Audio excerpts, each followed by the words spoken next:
You ready, Jeff? Do this. The idea was to drive from California to Washington, staying as close to the Pacific Crest Trail as possible, following Forest Service roads for 12 days.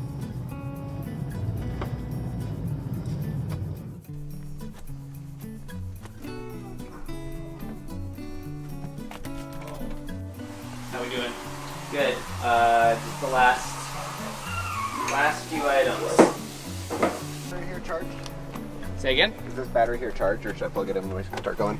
Plug it in. It's probably about halfway charged. It's like visual. Sorry, if you go left here. This is not the way. I was going off book. This is not the way I normally leave my neighborhood.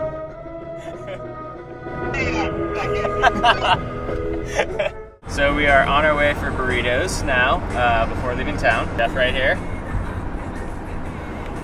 Andrew. And Ace is back there. Heading out, leaving bed now. Finally leaving Bend. Finally leaving bed. Out of the town soon. On our way down to Medford. And our adventure can begin. Yeah. We had no idea what the next 2 weeks would bring, but we were ready for it. Or so we hoped.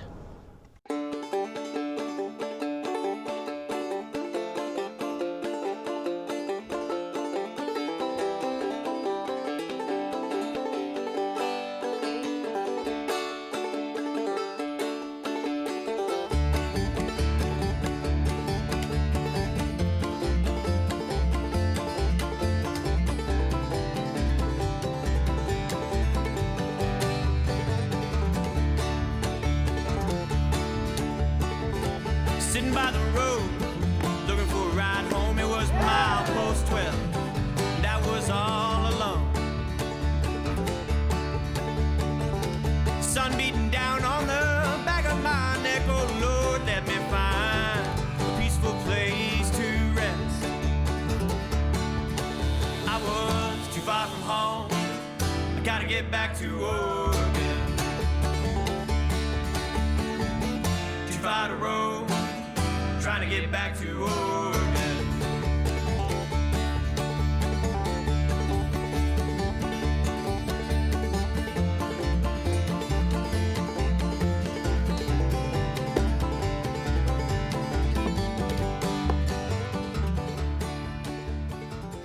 Got a fire off in the distance here. Coming up this direction is going to be where we start our expedition, or was supposed to be.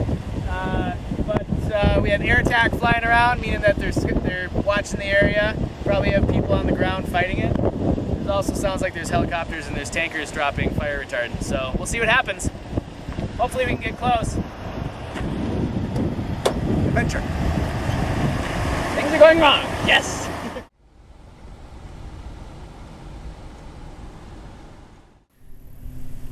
Well, we're real close to where we want to be to start the expedition. The location on our map that we wanted to start was this road and a trailhead that was about a half mile from the California-Oregon border where the PCT crosses. You might be able to see it down there, but there is a forest fire right where we want to be. So we're playing it safe, not going any farther than where we are right now.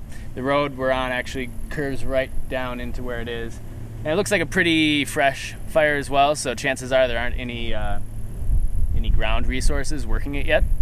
We've had some planes flying over, but a little bit of a bummer that we can't start exactly where we wanted to, but we're pretty close. Right down this drainage here is where California is, so we're right at the edge, and we're just gonna start working our way back. The Siskiyou National Forest ranges from the crest of the Cascade Range west into the Siskiyou Mountains, covering almost 1.8 million acres. The largest river in the National Forest is the Rogue River, which originates from the Cascade Range and flows through the Klamath Mountains and Coast Range.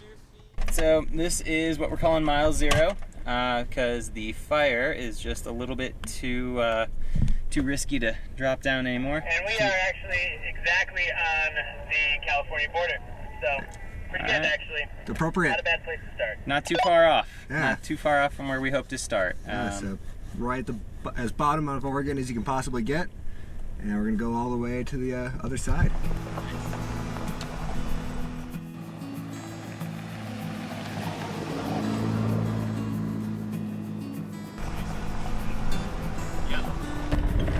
right where the PCP crosses. It's kind of a weird coincidence. It's almost like someone knew we were coming.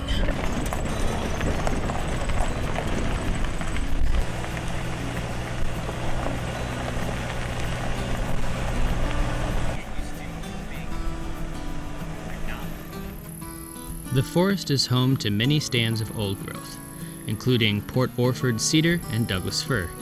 The extent of old growth in the forest is estimated at 345,000 acres. The world's tallest pine tree is a 269-foot ponderosa and is located here.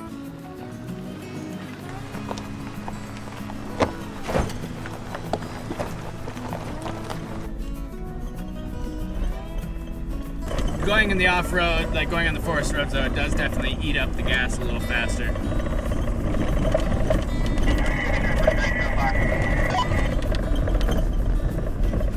According to Gaia, this is called Jackson Gap coming up here.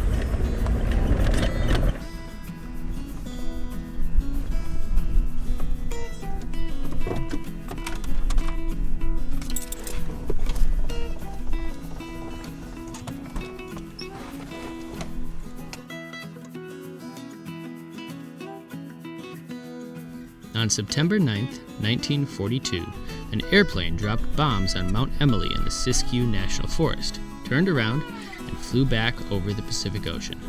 The bombs exploded and started a fire. It was later confirmed that the plane was Japanese, and the incident became known as the Lookout Air Raid. It was the first bombing of the continental United States by an enemy aircraft. So funny to see. Like brown, green.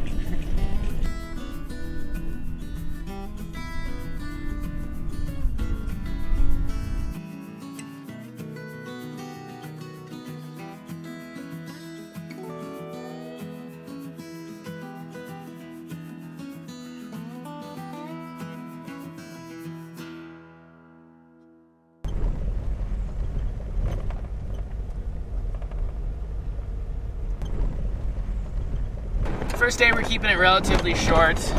We had to drive all the way down from Bend, so we're only doing, I want to say, like 35 miles from, well, at least from where our intended start location was, to our first night's camp.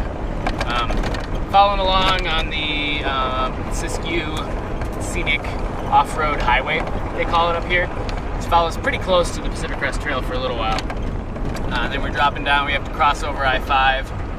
And then our camp is just a little ways up into the Cascades from there for the night. It's already getting a little late. It's already 5:30, so hopefully we'll roll into camp before it gets dark, but if not, oh well. It's a lot more interesting downhill. I had a scary moment where I hit the brake and I didn't stop moving. The ground started to slide underneath me and Ace's truck came up really fast. We have more distance from now on. How's the Forester actually performing? Pretty great. Like, that one sliding moment is actually really, it feels very natural. Just taking a nice, easy, steady speed. So, Not yet having any clearance issues. not that I felt.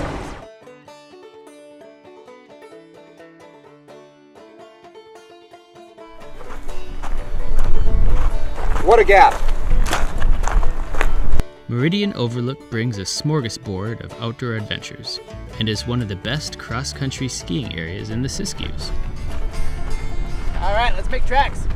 Alright, cool. You're out of range, I can't hear you. That's always the coolest thing about driving around these old forest roads like this. It's not a national park where they maintain and directed you to the things that they want you to see and all that. It's just stuff hidden away. 99% of people have no idea it's there. Alright, I think we should be back in radio range now. Say again? We're going to be going, looks like we're going to be going right past that weather place that we were looking at the binoculars with. Nice. Awesome. There's all kinds of goodies on this road. Also, there's a Prius ahead of us. Of course.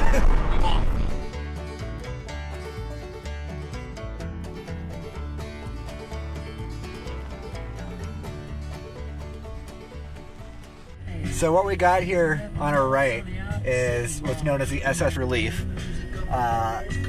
It took us a couple of passes to figure out exactly what was going on here, but apparently it's barge-based porta potty service. So I'm guessing from the way it's written on there, it'll be put out for fishermen and other recreational boaters to use, and you can just boat up to the bathrooms in the middle of the lake and not need to worry about docking up anywhere, which is a pretty clever and impressive idea. I am amazed.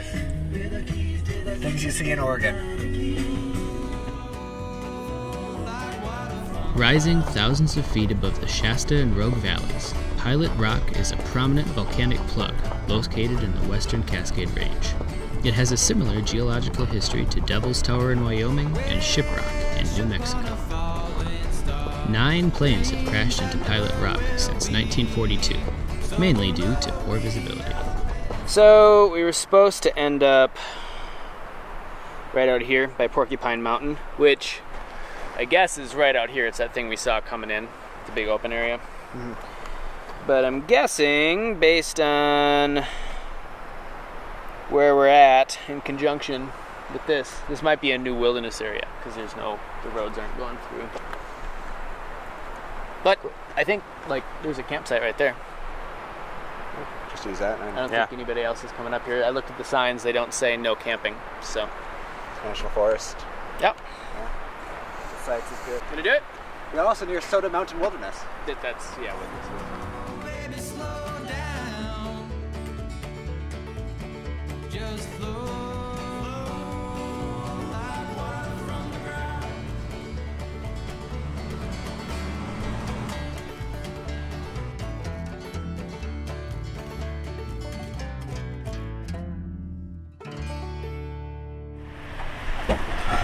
If you do turn it back on, just turn it on to the lowest setting possible. Oh no, I was just making sure that it wasn't. Oh, just spitting gas? It was just spitting gas. Yeah. Gotcha. I love these Gerber cutting boards. Stop knowing where I am all the time. Oh, that's a... I'd say even though we had a couple setbacks today, it was a pretty successful day. Yeah, no, I mean, it might have even found a better site, you never know. Could be Yeah. another one up there. I mean, it was pretty exposed up there when it was a road, so I'd say this is probably a better spot. Could be your shower tonight and having that big open parking lot we can just chill out in. Yeah. So it's spot on. I think we lucked into a perfect little spot here. Yeah. What do we got going on for dinner, Jeff? We got some burritos going on. So we got some beans that we're spicing up. We got some, I'm not going to touch that because that's hot, but we got some meat in there, I promise. Some onion, some wrap. All the essentials, really, that you could imagine on a burrito, but still bring with you camping. Day 1, we had traveled over 52 miles of our route, and already we were eager for more. As darkness rolled in, we discussed the coming day and the surprises it surely would bring.